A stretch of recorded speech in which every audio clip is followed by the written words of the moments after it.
నమస్తే, welcome to think Andhra. నేను మీ మాణిక్.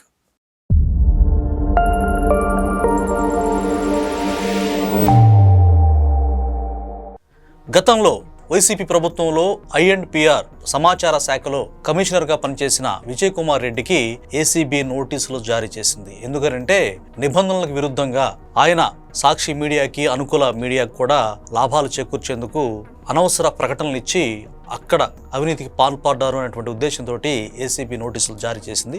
దీనికి సంబంధించి పూర్తి వివరాలు మనతో విశ్లేషించడానికి రాజకీయ విశ్లేషకులు, సీనియర్ జర్నలిస్ట్ రాజేష్ గరికపాటి గారు ఉన్నారు. వారిని అడిగి పూర్తి విషయాలు తెలుసుకునే ప్రయత్నం చేద్దాం. రాజేష్ గారు నమస్తే.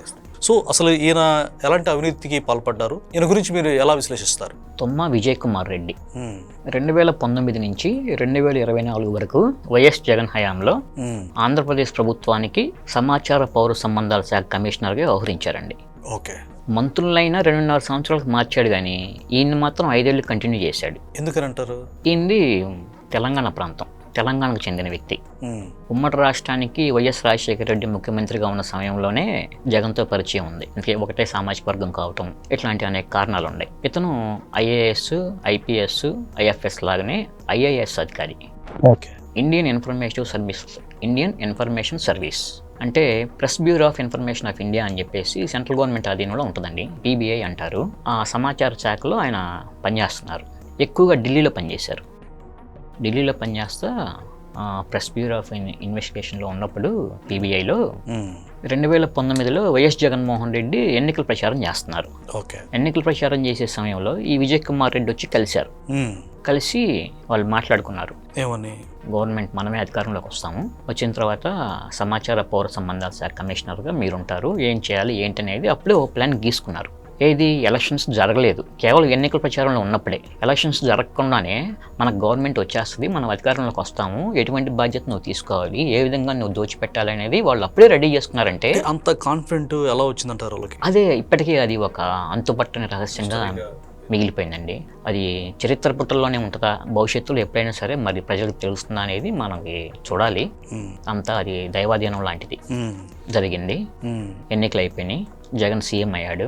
వెంటనే ఢిల్లీలో పనిచేస్తున్నాడు కదా సమాచార శాఖలో, వెంటనే డిప్యుటేషన్ మీద ఏపీ వచ్చాడు. ఐ&పిఆర్లో కమిషనర్గా బాధ్యతలు చేపట్టాడు. బాధ్యతలు చేపట్టినప్పుడు ఏం చేయాలి, తను మామూలుగా మీడియా అంతటికీ, ఉన్న మీడియా సంస్థలన్నిటికీ న్యాయం చేయాలి. ప్రభుత్వం తరపున ఏం చేస్తుంది, ఇట్లా ప్రభుత్వం చేసే పనులు ఏంటి, ఇట్లాంటివన్నీ కూడా మీడియాకి విడుదల చేయాలి. అంటే మీడియాకి ప్రభుత్వానికి అనుసంధానకర్తగా వ్యవహరించాలి. అయితే ఆయన సాక్షి పేపర్కి మార్కెటింగ్ మేనేజర్గా వ్యవహరించాడు. ఓకే. మార్కెటింగ్ మేనేజర్ వ్యవహరించాడు. అట్లా నిర్వహించవచ్చా ఒక ప్రభుత్వ అధికారి? అంటే యాక్చువల్గా ఇతను మార్కెటింగ్ మేనేజర్ కాదు, ఇతను కమిషనర్గా చేసే బదులు సాక్షికి మార్కెటింగ్ మేనేజర్ వ్యవహరించారని చెప్పేసి నేను ఓకే. అంటే మీరు జస్ట్ అలంకారప్రాయంగా అలా చెప్పారు. అవును, సరే అని చెప్పేసి అడ్డగోలుగా సాక్షి పేపర్కి ప్రకటనలు యథేచ్ఛగా ఇచ్చారు. వాలంటీర్లకి పేపర్ కొనుక్కోవడానికి డబ్బులు ఇచ్చారు, అధికారులకి పేపర్ కొనుక్కోవడానికి డబ్బులు ఇచ్చారు. ఇవన్నీ మొత్తం ఉన్నాయి. అట్లానే ఇదంతా జరగటం ఒక ఎత్తు అయితే, ఇప్పుడు ఈనాడు, ఆంధ్రజ్యోతి ఉన్నాయి కదండి. ఈనాడు మొదటి స్థానంలో ఉంటుంది సర్క్యులేషన్ పరంగా, 17 లక్షల సర్క్యులేషన్ ఉంది. రెండో స్థానంలో మేము ఉన్నామని చెప్పేసి సాక్షి చూపించుకుంది. అవును. మూడో స్థానంలో ఆంధ్రజ్యోతి, తర్వాత ఆంధ్రప్రభ, వార్త, ప్రజాశక్తి, విశాలాంధ్ర ఉన్నాయి. ఇవి కాకుండా ఇంగ్లీష్ మీడియా ఉంది. Okay. Hindu, Deccan Chronicle, Indian express. అసలు వీటన్నిటికన్నా కూడా మనకి ఎక్కువగా వీళ్ళు హిందూ కను దక్కన్ క్రానికల్కి ప్రయారిటీ ఇచ్చారు. ఎందుకంటే వీళ్ళకి ఫేవర్గా ఉంటారు అన్న ఉద్దేశంతో, వాళ్ళకి అనుకూలంగా ఉంటారు అన్న ఉద్దేశంతో. అంటే ఆంగ్ల మీడియాతోనే ఎక్కువగా మాట్లాడతాడు జగన్మోహన్ రెడ్డి. లోకల్గా ఉండే స్థానిక మీడియాతో ఆయన ఎప్పుడు మాట్లాడు. ఎందుకంటే ఆయన రేంజ్ నేషనల్, ఇంటర్నేషనల్ రేంజే కానీ ఆయన లోకల్ నాయకుడు కాదు అని వాళ్ళు అనుకుంటారు. వైసీపీ వాళ్ళు కూడా భావిస్తారు, అది వేరే విషయం. తర్వాత సరే ఇట్లా ఇవన్నీ దోచిపెట్టాడు, మొత్తం ఇదంతా అయిపోయింది.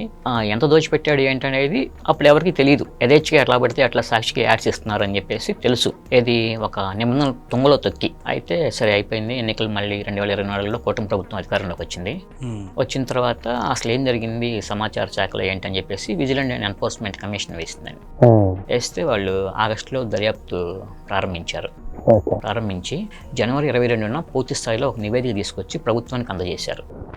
ప్రభుత్వానికి అందజేస్తే తీవ్రమైన ఐఏఎస్ అధికారిగా ఉన్న తుమ్మా విజయ్ కుమార్ రెడ్డి ఏపీలో INPRలో కమిషనర్గా ఉంటూ తీవ్రమైన అవినీతికి పాల్పడ్డాడు అని చెప్పేసి నివేదిక నిగ్గు తేల్చింది. అతని మీద కఠిన చర్యలు తీసుకోవాలని సిఫార్సు చేసింది. ఓకే. ఇతను ఏం చేశాడో ఒక్కసారి నేను చెప్తాను వినండి.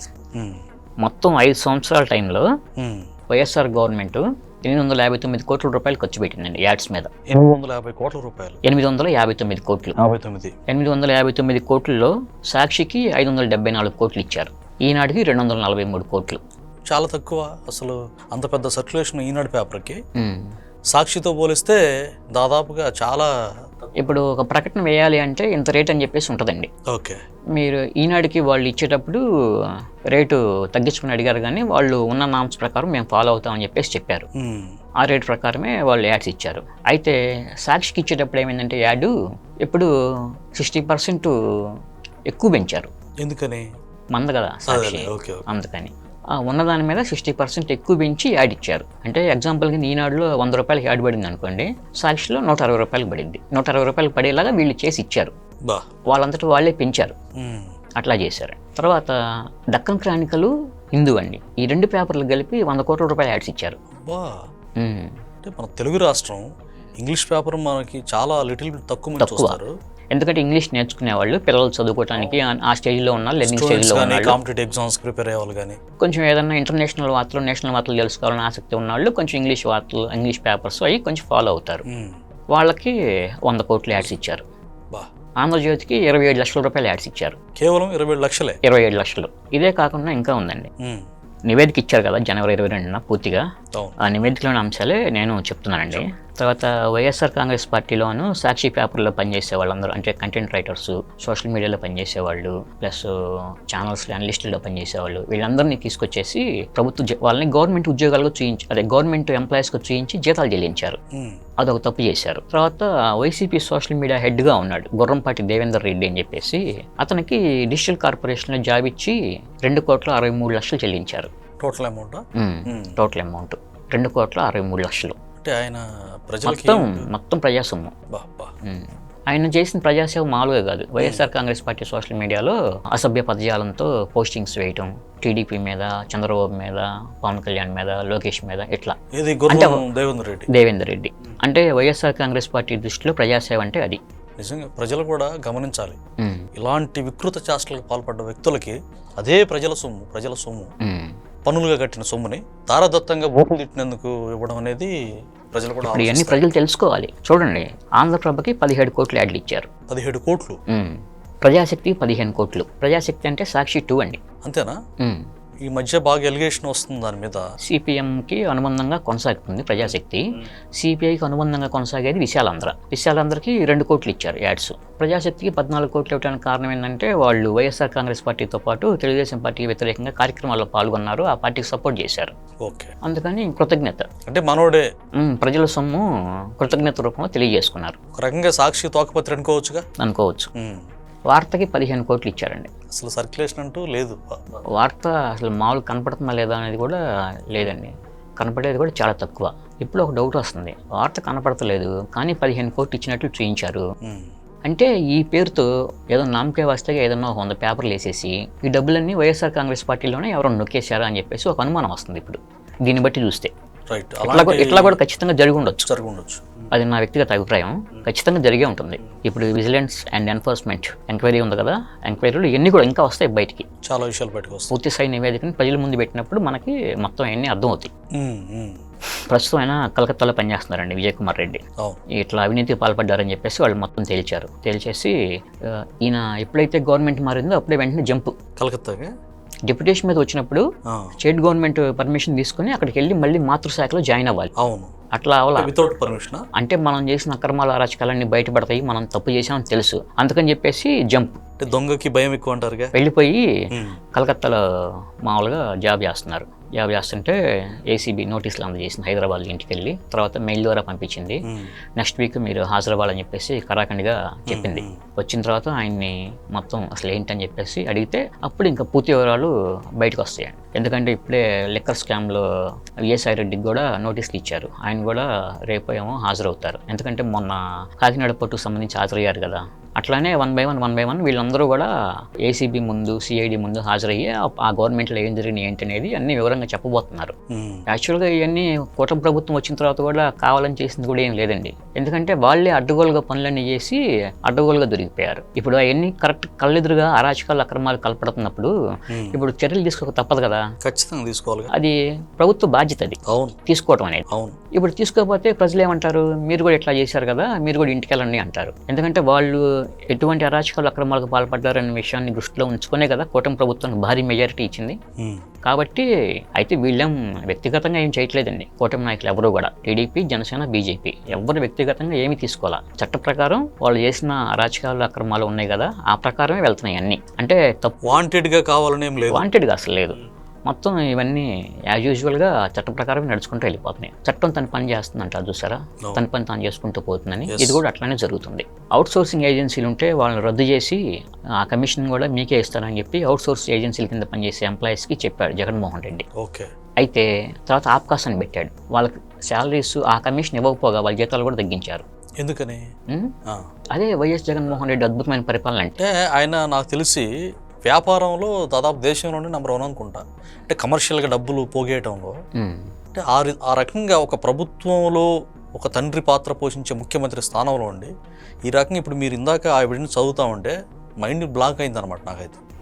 దేశంలోనే కదండి, ప్రపంచంలోనే అత్యంత ధనవంతులైన వ్యక్తులు ప్రపంచంలోనే. అట్లా మ్యాన్ పవర్ ఏజెన్సీలు రద్దు చేశాడు కదా, ఆప్కాస్ అని పెట్టాడు కదా. పెట్టేసి సాక్షి ఎంప్లాయీస్నేమో ఆప్కాస్ ద్వారా తీసుకున్నాడు, అంటే బ్యాక్ డోర్ ఎంట్రీ.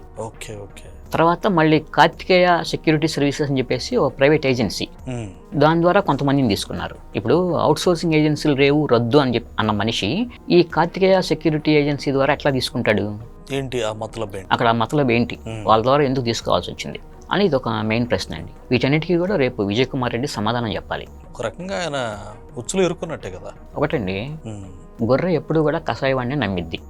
ఇప్పుడు ఏం చేస్తాడు యజమాని, అది పెంచుతుంటే గొర్రెని నాకు మా యజమాని బాగా బ్రహ్మాండంగా దానా వేస్తున్నాడు, నేను చక్కగా తింటున్నాను హ్యాపీగా అని అది సంతోషంగా ఉంటుంది. తన ఫ్రెండ్స్తో కూడా చెప్తా ఉంటుంది అది. కానీ చివరికి ఏం చేస్తాడు, బ్రహ్మాండంగా కోసి అమ్మేస్తాడు. ఇప్పుడు వైఎస్ జగన్మోహన్ రెడ్డి అయినా అంతే. ఇప్పుడు తన అవసరాలకు వీళ్ళందరినీ వాడుకున్నాడు అంతే. అది కరెక్ట్గా అందరికీ తెలిసిందే కదా. ఇప్పుడు అట్లా చక్కగా వీళ్ళందరికీ మంచి అధికారం అనుభవించాలనే హోదాతో ఇవన్నీ పదవులు ఇచ్చేసి తనకు సాక్షి ద్వారా ఇట్లా తన సాక్షి మీడియాకి లేకపోతే లెక్కర్స్ ఇట్లా నెంబర్ ఆఫ్ వీటన్నిటికీ వీళ్ళందరినీ ఉపయోగించుకున్నాడు అంతే. ఉపయోగించుకొని తర్వాత ఏమవుతుంది తెలుసు కదా, మామూలుగా మటన్ కొట్లో అవి వేలాడుతూ ఉంటాయి గొర్రె, అట్లానే ఇది కూడా. ఇప్పుడు అవి మటన్ కొట్లో వేలాడతాయి కదండి అవి మొత్తం. యాక్చువల్గా జగన్మోహన్ రెడ్డికి కూడా అంతకుముందు మంచి పేరుందండి, మటన్ కొట్టు మస్తాన్ అనేవాళ్ళు. అవునా?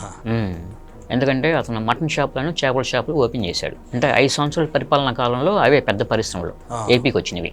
మటన్ చేపల అమ్మకాలు, ఫిష్ అమ్మకాల షాపులు అయ్యి ప్రారంభించేవాళ్ళు. మంత్రులు ఎమ్మెల్యేలు కూడా అయ్యే ప్రారంభించేవాళ్ళు. తర్వాత మళ్ళీ తమ నిబంధనలకి అనుగుణంగా లేవు, తమకి వ్యతిరేకంగా వార్తలు రాసిన అనే ఉద్దేశంతో ఈనాడు, ఆంధ్రజ్యోతి మీద కలిసి 16 కేసులు పెట్టారు.